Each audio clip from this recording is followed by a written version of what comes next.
Yo, what's going on, family? Welcome back to the Refocus podcast. My name is Payton, and today we're going to refocus our hearts and minds toward God. And I got a subject that I was just going through some notes that I had written down. I had months ago written down different notes of topics I wanted to speak on the podcast, and just things that have come to mind, things that I've learned. And one of the things that I've heard go around, especially as of late, is something called soul ties. For those who don't know what a soul tie is, we're going to break that down today.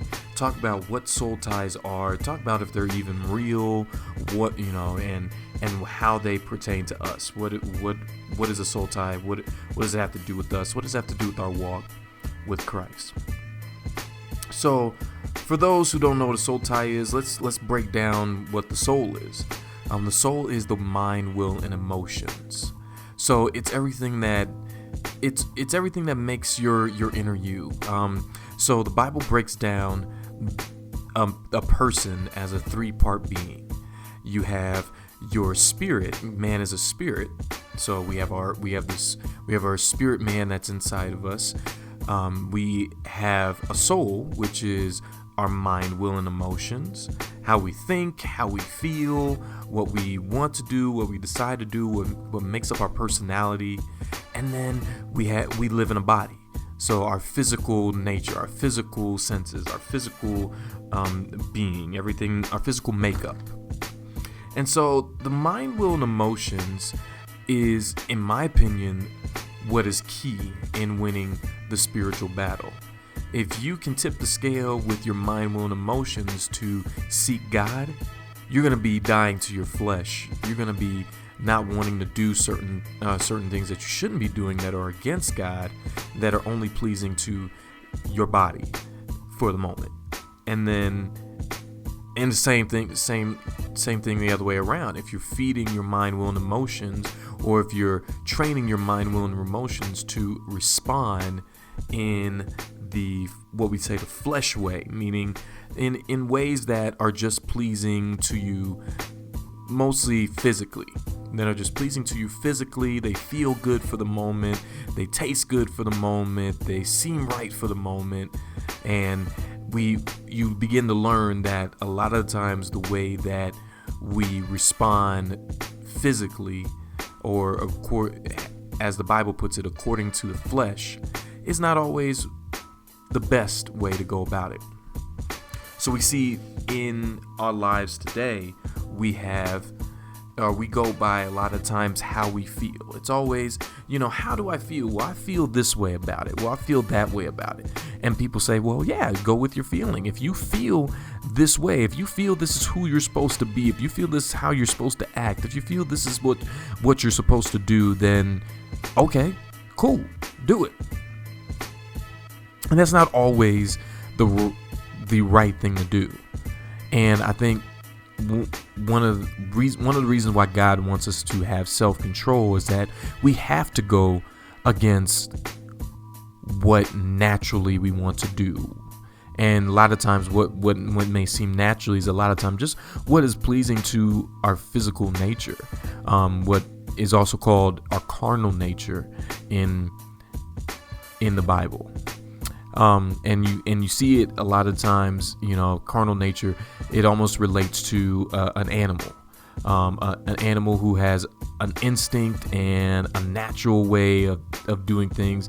And it's to the point where this is just how they act. You can always tell a dog does certain things. Every dog does certain things. Every cat does certain things. You know what I'm saying? Every male dog marks his territory. Every, a female dog is, when it's in heat. That a male dog, has to, if it's not neutered, it has to reproduce. And so it goes crazy because it has to do what it naturally is supposed to do. And it doesn't know any better than this is what I'm supposed to do. And that's why we train. That's why we train our pets to say, hey, no, You're not just going to do whatever you want to do. I'm going to train you on how I want you to be. If I'm going to be your master, I want to train you how I want you to be. I'm going to give you enough room to be a dog, but I'm also going to train you on what I expect from you as a dog. And so it's and I hate to say it like that. I know it's in a funny way because we're not dogs and we can't be compared to dogs, but in the same way of a master and a servant, we serve God now. So God says, okay, I understand you have natural tendencies, I guess as an adult, there are things that I want to do. I want to be able to naturally have more comfort and naturally have more, things that are pleasing to me physically, whether it's emotionally or physically and even spiritually. But for the physical and the emotional, a lot of times those aren't things that, or we may end up taking measures that aren't good. And when we take these measures that aren't good and we develop habits or we develop ways of going about it, we end up creating what are called soul ties. They're habits, they're addictions, they're patterns that we end up creating through different means because we decided to fulfill needs that weren't by ways that weren't necessarily great. And so our souls were meant to have strong bonds. Our mind, will, and emotions are meant to have strong bonds to something. That's why we love.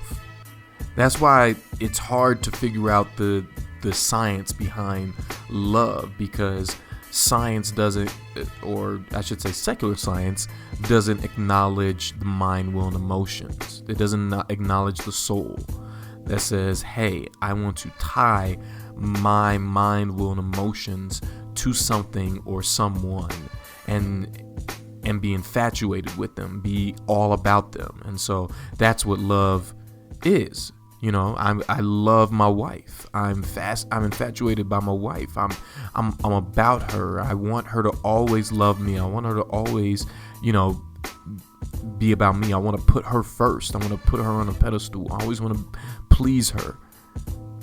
But it's because I love her. I've tied my soul, my mind, will, and emotions to this other person and committed my life to them, saying, hey, I love you. I'm all yours. This is why we worship. This is why we worship God. And this is why it's also easy to worship things, because things that are pleasing to the flesh, just something as simple as, me and my wife, we constantly go back and forth about our phones because, my wife, she likes her games and her Netflix series, and I like my games and I like watching YouTube, and we sit there for hours. We can sit there for hours in a day just watching our separate shows or our separate videos and playing our separate games and talking every now and then, but we're so tied to them.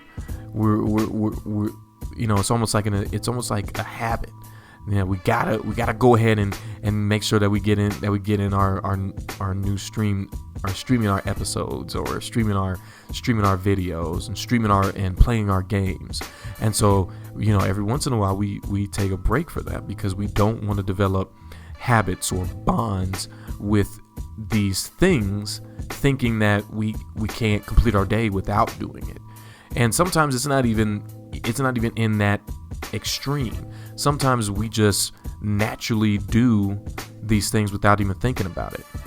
Think about just how many times that you go on your phone just to look at social media, whether it's Instagram, Twitter, Facebook, YouTube, whatever form of social media you go to, you end up doing that throughout the day. You get a break from, if you're like me, you can get a break from your job, or you get a break on your job and you don't really have anything to do. You kind of flip through your phone. And it's just a natural thing that we do, because we say, well, who's talking, who's posting, what's new out. And it may not be anything. It may just be a bunch of nonsense that people are posting, but we still do it on a regular basis. And I remember one time taking a break where I actually logged out, and I challenged myself not to look at social media, or it was me and my crew at the time, Battleground City, and we challenged ourselves not to look at social media for a day. And so we literally logged out of our Facebook accounts, our Instagram accounts, Twitter, whatever else we were in, and literally just listened and read the Bible for a full day. And it was tough because naturally I wanted to flip through Facebook or flip through Instagram just because I had made this bond, I had made this habit of looking at social media, and it was pleasing to the flesh. It was, you just zone out. And the same thing with games. You just zone out. You take a break from working your brain at work, and you do your thing. Now, are all soul ties bad? No, absolutely not. I believe that you should have time for entertainment. You should have time for sometimes stuff that's just entertaining. It's not necessarily has to be spiritually beneficial all the time. I play games. I watch and stream TV shows and different series, and it's not necessarily beneficial for me as far as spiritually, but physically on a level, I'm good. You know what I'm saying? I'm relaxed. I'm chilling with my wife, or I'm just chilling by myself, and I'm cracking up, and that it's all good. And so, don't think as soul ties being, oh my gosh, it's just always a bad thing. But too much of, and I heard this from a Christian hip hop artist named KB. Too much of anything outside of God can always lead to a bad thing. You see it here. Too much. That's why we have antioxidants in certain fruits and juices and teas, because too much oxygen can be deadly. Too much water, you can drown. Too much food, your heart can be overworked. Too much, or you can gain weight. Too much heat and you can die. Too much cold and you can die. Too much of anything outside of God can become harmful. And so it's always good to watch out and see and take a look. Just take a look at your life today. Take a look at what you do on a regular basis, and see if there's any habits or bonds that may not necessarily be pleasing to God. Because this is why we get addicted. Our souls have to bond to something. This is why we get addicted to things. This is why addictions come up. Is because, and I was watching a series on Netflix because it was like super popular, and some of y'all may not agree with it.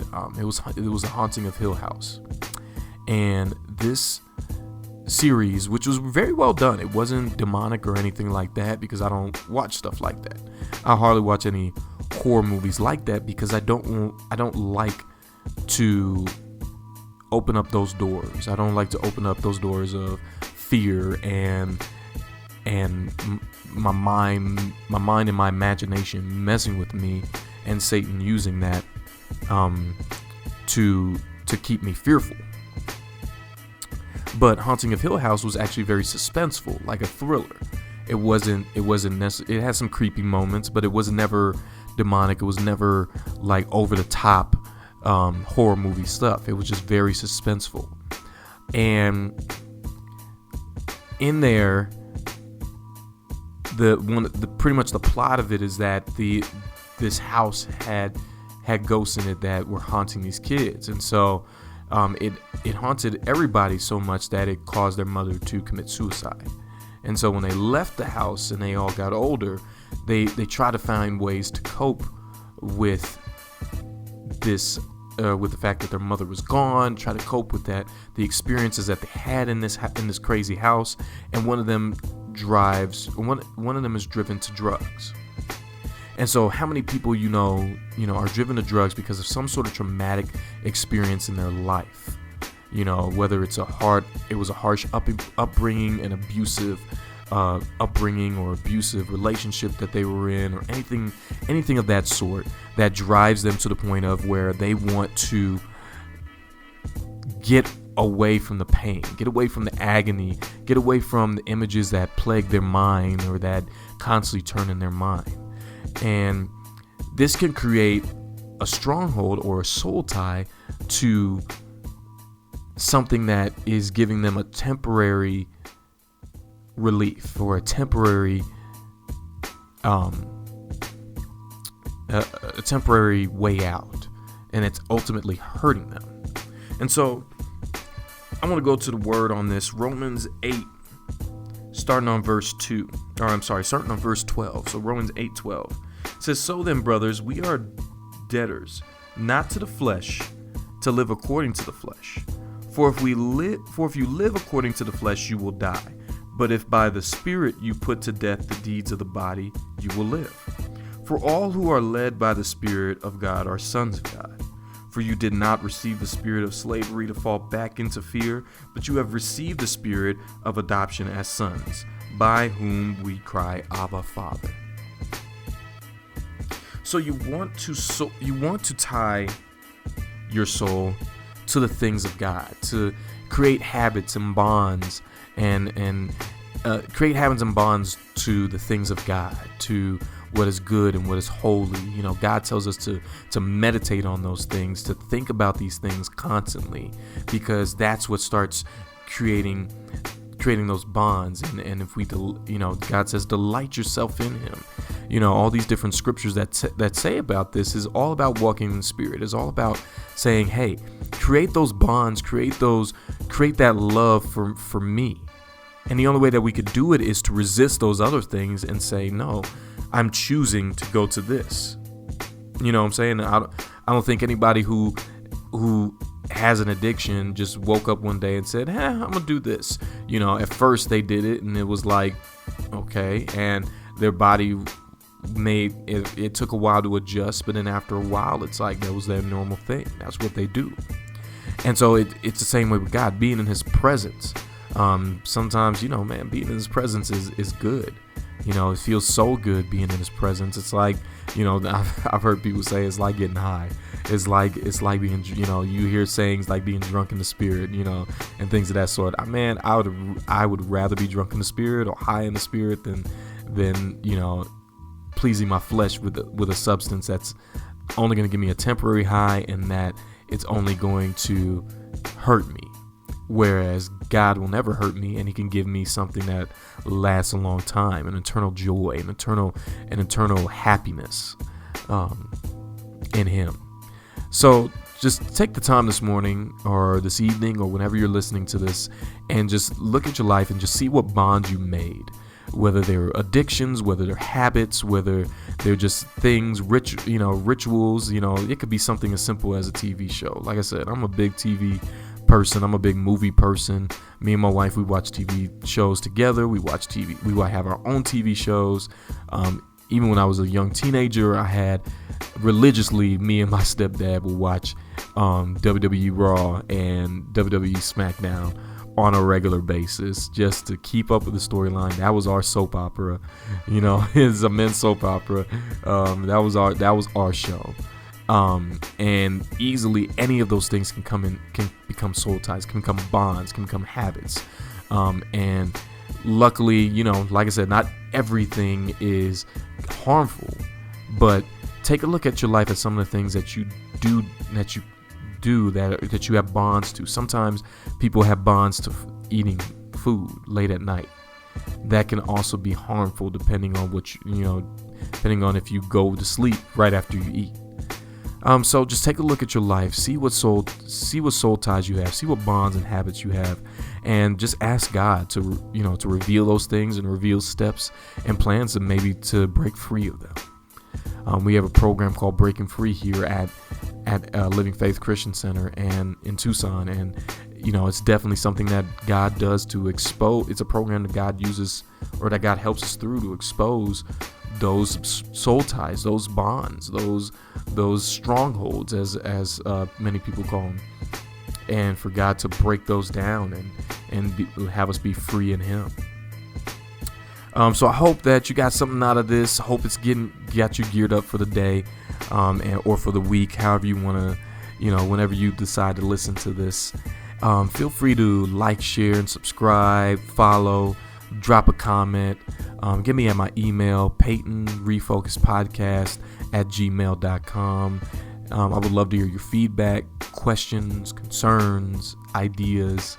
We're getting towards the end of the year, so I'll definitely end up doing an anniversary special soon.